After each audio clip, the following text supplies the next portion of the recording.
Updated கோமாளி.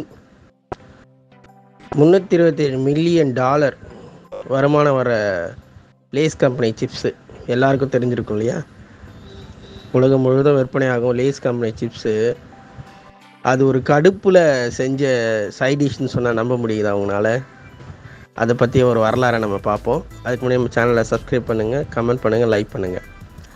1853 நியூயார்க்கில் லேக் ஹவுஸ்ன்ற ஒரு ரெஸ்டாரண்ட்டில் நடந்த சுவாரஸ்யமான சம்பவம் தான் இது.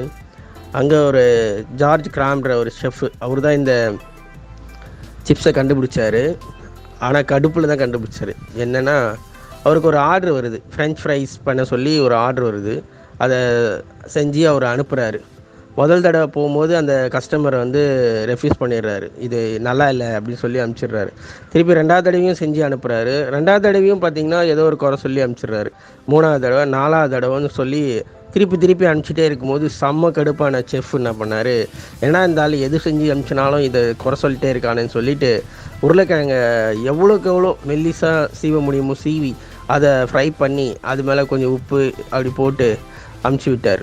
அந்த கஸ்டமரு அவ்வளோ ஹாப்பியாகி அதுக்கு ஒரு ரெக்கக்னைஸ் பண்ணி பண்ணதுனால அன்னையிலேருந்து அந்த செஃப்பு கொண்டு வந்த கடுப்பில் கொண்டு வந்த சிப்ஸு தான் இன்றைக்கி நம்ம உலகம் முழுவதும் சாப்பிட்டுட்டு இருக்க லேஸ் கம்பெனியோட சிப்ஸு.